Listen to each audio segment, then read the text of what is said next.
Welcome back to another episode of MJ's Progress Not Perfection, and welcome back, Kayla. You were on about a year ago, Yeah, I think I a think little a year last ago. September, yeah. But I think are you in rehab again? I just completed. Is this your first time or second time since we talked? Do I count the times that I've AMA'd? I mean, how many is that It would be 6 total. in the last year? hmm Now, for people that don't know, what's AMA Leaving against medical advice. and Or how'd against, that work out? oh, never well. So why'd Never. you keep leaving?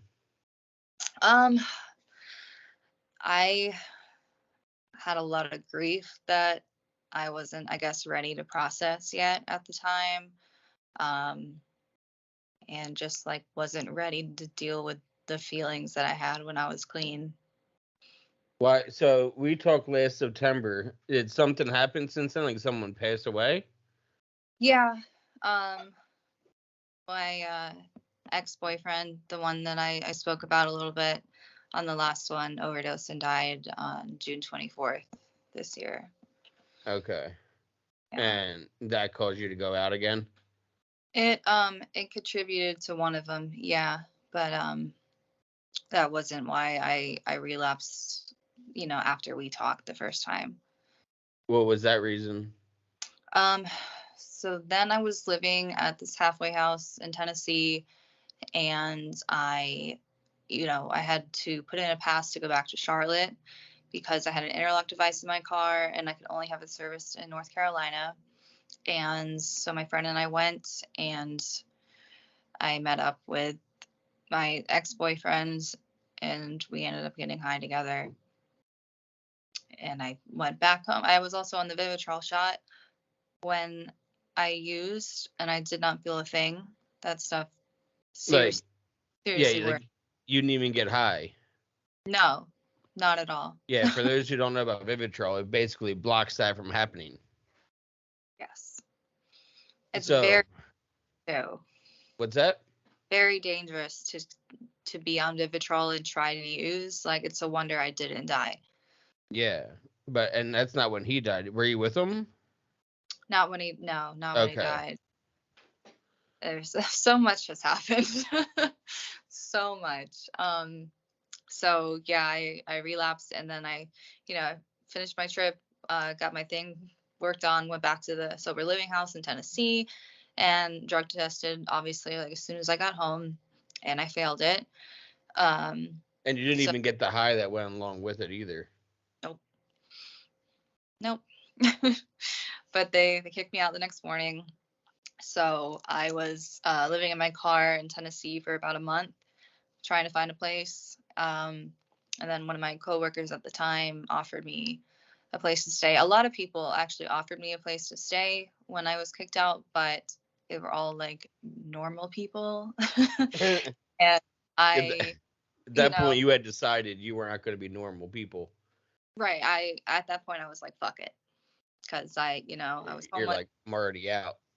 hmm Which, yeah, didn't, yeah, not a good choice. But yeah, I found a person to get drugs from in Tennessee, kept doing that. And all these people that wanted me to live with them, I'm like, I'm not going to overdose in your bathroom and have you find me. Like, I'm not doing that to you. I've done it to so many people before. And I'm not doing it. But eventually this girl just like got to me. She's like, I don't want you living in your car. Like, please come to my house just for like a month or however long you need. So I ended up staying with her for a month. I did use in her bathroom. Feel terrible about it. Um, but yeah, so I ended up getting this apartment in Tennessee, in Nashville in November of last year. I moved my boyfriend into it with me. That lasted about a week until I just got pissed off one day for no real reason. I just got Mhm. angry and out, and I feel horrible about it now. Like, I feel like I regret it now, honestly. But anyway, I kicked him out, so I lived alone in the apartment up until about like a month and a half ago, until I came here. But I kept getting high.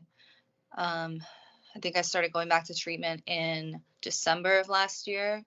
Yeah, we were gonna talk right before that. Like, Yeah, I think we were supposed to do like a catch up right around that time that you were about to go away because you were like, "Oh yeah, I'm not good right now. I can't really talk." yeah, So I yeah, remember that. I remember that. yeah. So I AMA'd from two places, very like all in the same month, and then ended up at one that was fantastic recovery, like unplugged. I'm not sure if I'm allowed to say that, but fantastic rehab. Um, and I stayed sober, clean for 6 months after that, and we're not like I'm not sure why I relapsed this last time, but I know why I kept going because I relapsed just days before he passed away. I had blocked him like 3 weeks before he died too, just because he said some stupid shit that pissed me off. Mm. And I feel terrible about that too. I mean, I was gonna unblock him eventually, it's just kind of what we did, just blocking and unblocking and talking and not talking. But then I relapsed just like days before he died. And my plan was, who knows if I really would have, but I was planning on stopping. I did it once, or one bag one day, and I was like, that was stupid. Wasn't sick. Went like a few days without doing anything, and then I found out about that, and I found out in the middle of the night. I tried to call my mom. I tried to call my friends. Didn't really have friends at this point. Like during that 6 months, I was not working a program. That's important to say. Was not working a program, did not have a sponsor, was not going to meetings. I was Yeah. working my ass off and isolating myself. So when that happened, I had nobody to talk to about it really. Like I had my mom, but I needed somebody who understands like what's going on in my head. So I called my dealer and just continued getting high for God up until August 12th. Yeah. So I So cleaned. what was it August 11th that made August 12th different? Um, God, I finally got sick of, like, I feel like I'm truly fucking tired of it. Before I've said, sick and tired of being sick and tired, and like I was, but I never really felt like this was the last time. Like I always felt like I have another one in me. I have another one in me. Like I know that I don't anymore. And I think it took losing somebody that close to me, because I've lost people before, and it's still, I still had that idea in my head that it's not going to be me. It's not going to be me. And then that one that's just too close makes you realize how close that Oh, last time. easy. Yeah. Mhm. So So, go so ahead. what brought you down to Asheville? So I went into this detox place in Tennessee and just decided that I needed to get out of there because I had no friends. I had no job at this point because I got laid off from my job the same day that he died. So, ran out of money, was about to be evicted from my apartment. And I wanted to be closer to my family and to his family because we're actually on like very good terms, which I was super grateful for. But I didn't think that Charlotte would be a good place to be right now. So we settled on Asheville. Um, and yeah, after I completed about 20 days of detox and residential in Tennessee and then transferred up here for 30 days of PHP and uh, I just got out yesterday. So I'm relocating up here. I'm in a hotel room right now for like the next day or two until my apartment's ready. But I'm in IOP as well through the program. I'm actually working a program now. I already have a sponsor. I actually share at meetings now, which is crazy. Yeah. When you Great. actually participate in the meeting. Yeah. Doesn't it It's feel much better walking out of there whenever you participate? yes, I'm just shocked. I started going to meetings over 5 years ago. I've been to thousands, and I've shared 3 times up until this last go around.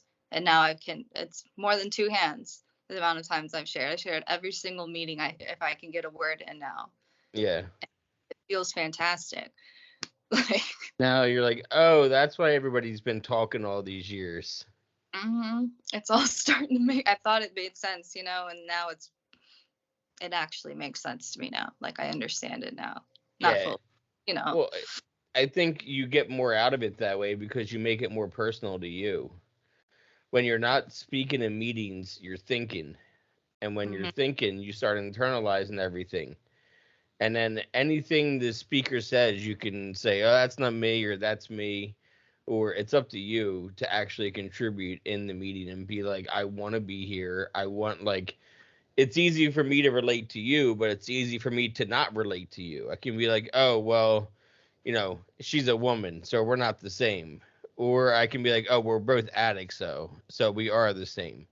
We both like downers and opiates, so we are the same. As opposed to find different reasons to, talk yourself out of participating in the meeting or talk yourself in.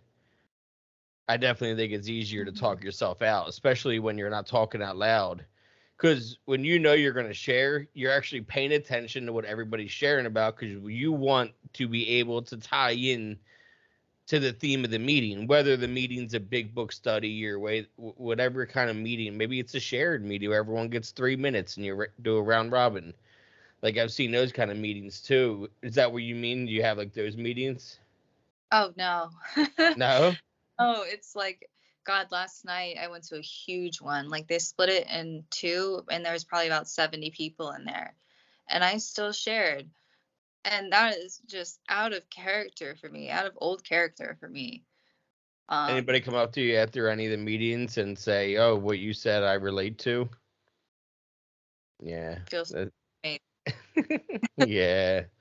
Now you get it. Because before Mhm. you'd be the one going up to somebody saying that was really I related, but now you're actually speaking for people. I wouldn't even do that because my anxiety was so bad that I couldn't. Really? Yeah, I would go in, sit down, walk out, and that was it. I don't want Um, you to think I just realized like I haven't slept like in days and I just realized in my eyes I'm like, "Oh my god, I look high." Like I am so tired. Um but I wanted to catch up with you and I mhm. figured this would be a good way to catch up. It wasn't like I'm glad that you're doing what you're doing now. Like Yeah. cuz it's so hard to do if you're what's the word? And you're not participating in your recovery, it makes it really hard. But the fact that you're participating shows, like even doing this again, Hmm. even sitting down and being open and honest about what happened and why, those are hard things to do. Yeah. So I definitely commend you for that because it's not easy to come on and say, yeah, I was on before. Yeah, I messed up then. And then I messed up again. And I'm going to mess up again. Did you get new ink?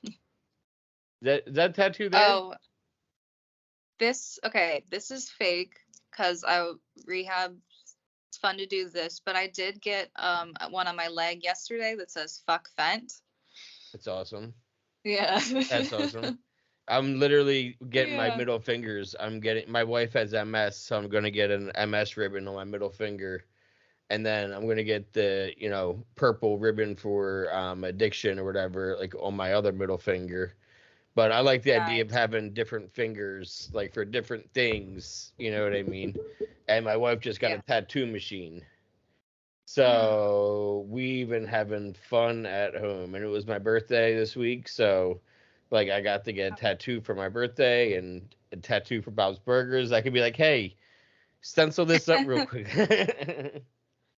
So she's still Oh, learning, that's but I have like 40 random tattoos. So I told awesome. her, you give me a bad one, it's not going to be that big of a deal. Like it is what it is. You can give me a bad one, people are not going to notice. You'll be able to fix it eventually. Right. Keep I'm practicing. I don't care.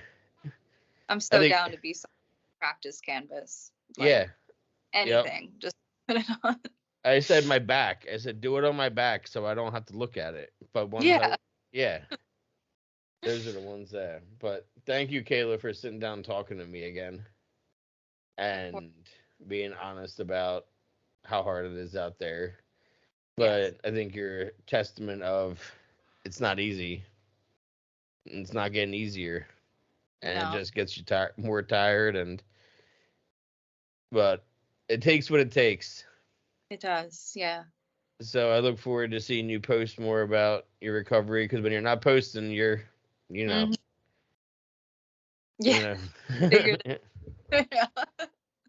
People thought I relapsed because I stopped making episodes for a while, No. and I'm like, you just don't like. It wasn't like that at all. It was that I was so tired. Like I said, my wife has MS. I take care of her, and I take care of our. We have a kid, and I don't even have time to take care of myself most of the time. That's why I don't sleep. Like, you know, every day is something different with MS. I thought I hated addiction. Like I thought I hated what addiction looks like until I saw what something like this looks like.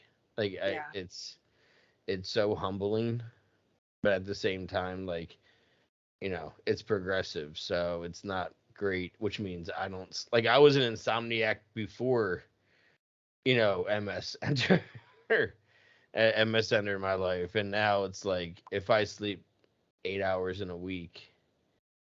God. Yeah, there was one point in April I was awake for 11 days straight.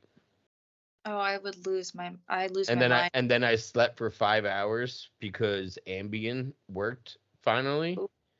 but I only slept for 5 hours and I was up for another 5 days. Oh, It was the longest half a month. Like and they finally got me on sleep meds that kind of work, but sometimes it's all or nothing. I either get 8 hours or I'm awake for a couple of days, and yeah. So I apologize. I didn't even realize how not how bad I looked, but like, you're looking in your camera, and I'm not the kind of guy that's like, "Ooh, look at me in the mirror." Like so I'm like, man, I am exhausted.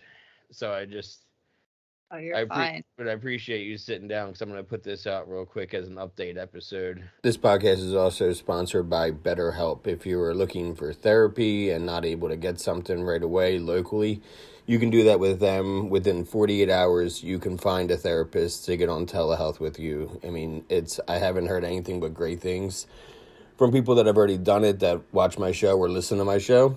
If you're looking to get 10% off your first month, you can go to betterhelp.com/MJsPNPMCA. That is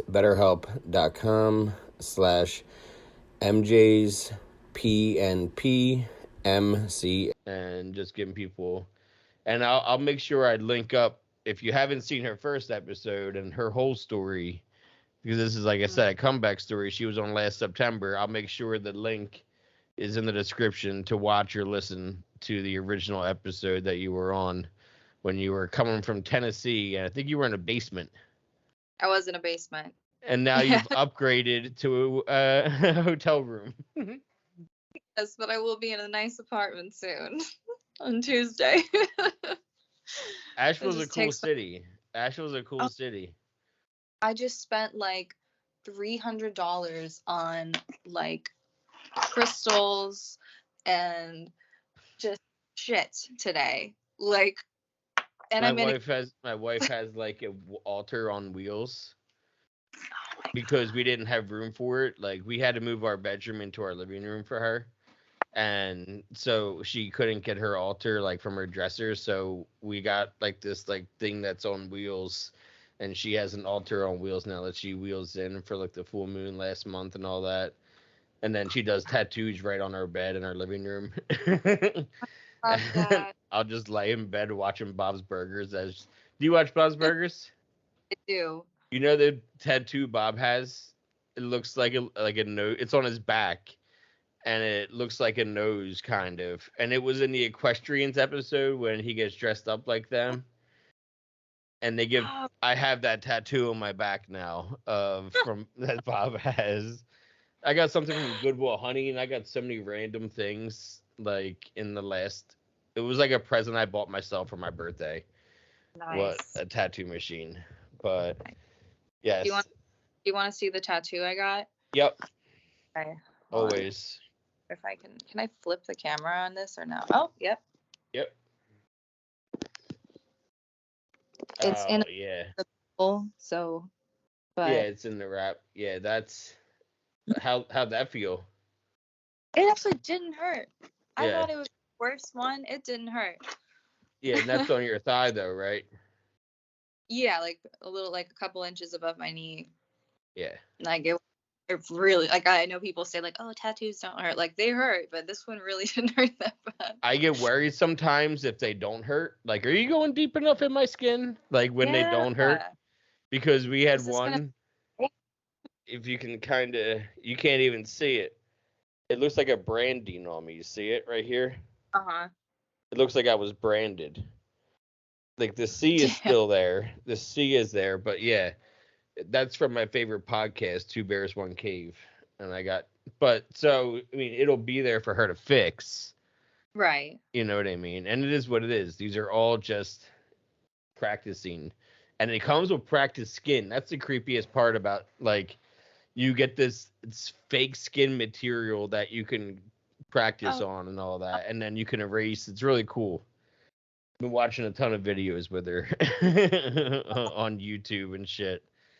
But yeah, Oh, go ahead. I forgot to mention I mean obviously it's not a for sure thing, but I am going to try to get a job in 4.5 months at the rehab that I went to last, and my therapist there and many of the techs like all think that I have a very good shot. I And think you keep sharing too. It's gonna really help you because people are gonna hear you and know who you are. You know, that's especially when you're in a new area, yeah, like how you're in a new city. Definitely hit up different meetings. You know, go to this meeting in this side of town. This meeting, if you can find an all women's meeting, go to one of them. I that's where bet I you, found my spot. and I bet you that area has a cool young people group too. Are you in AA or you don't have to say? So there's really good the YPAA. You know, the young people AA. You ever hear that before? Yeah, Yeah, so that might be big around there also because of the age. Like there's a ton of like feel like 20 somethings down in Nashville, right? yeah, Yeah. I lived in Durham for a year. I don't know if you remember. yeah. But yeah. I remember I've been down to I think Charlotte was as west as I went. But I heard Asheville's cool. Oh, So it's dangerous me being here just with all the little cute shops. I'm not yep. gonna have this dime of my paycheck left after bills and all Hey, that. you'll be It's okay. There's worse ways to spend your money. That's what I kept telling myself today. I'm like, I And could be much worse than this. So I can see how I've seen how the obsession of the crystals, like how that builds and like, and then there's more and more. Then it's the witchcraft stuff, and yeah. then the whole 9 yards, Yes. like doing spells and shit. Do you do Yeah. spells? Yeah, Wait. I knew it. I decorated my hotel room. Like, there's the shelf. It has a Yep. shelf. But yeah, here's a few little I jars. knew it. There's some like bay leaf ashes. Yeah. I knew it. Not that you're all the same, but yep. Oh, but yeah, this one's for sobriety. That's awesome. That's awesome to see. Because I'm like that's all the stuff that we put on her altar. What kind of pot is that? Menthol jewel pod. Oh, it's a jewel. Okay. Because it looked at first I'm like, oh, tell me she has the same vape too. So Jewel for like 5 years now, 6 years. might as well quit. I know it's too much. I'm 4 years clean. I'm just now quitting cigarettes, and I take Wellbutrin to help me quit smoking.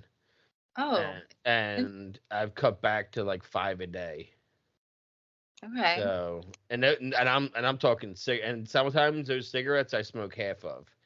So I'm really cutting down on how much I smoke. The only time I smoke more is when I'm in the car. I have to like get in the car and light up a smoke. Yeah. But it's crazy when my kid's with me, I don't, and I don't Mhm. even think about it. But the Yeah. second he's not with me again, I'm dropping off at school and I'm pulling away with the cigarette being lit. They're Yeah. dropping him off at school.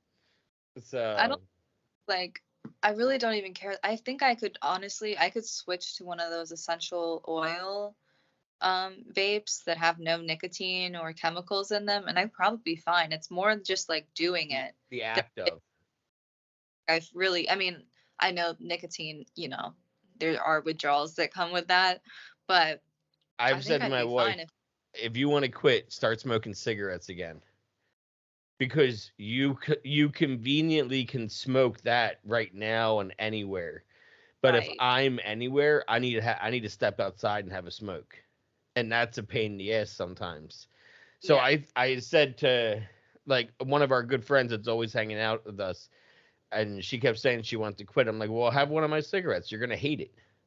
Yeah, I hate it. You're gonna hate smoking again. So switch back to cigarettes, and you're gonna quit real fast. So I know when I'm like down to like 3 a day, I'm gonna change my packs to like L&Ms. hmm This way they don't taste as good, and then Yeah. I'll force myself out of it that way because I know there's a dude that's an old timer in my area, and he always says I never quit anything. I stop starting Mm, because I don't know how to quit anything, but I know how to mm, stop doing things. yeah. And he's like, I quit smoking cigarettes 30 years ago, but I couldn't stop smoke. I couldn't quit. I just had to stop starting again. And that made a lot of sense to me. I was like, oh, you can just do that. Yeah. Man, you could just quit. You can just, but it's all about that mental thing of what you tell yourself. So, but awesome. Thank you again, Kayla. And I will talk to you soon. All right. All Thank right, you. see you. Bye.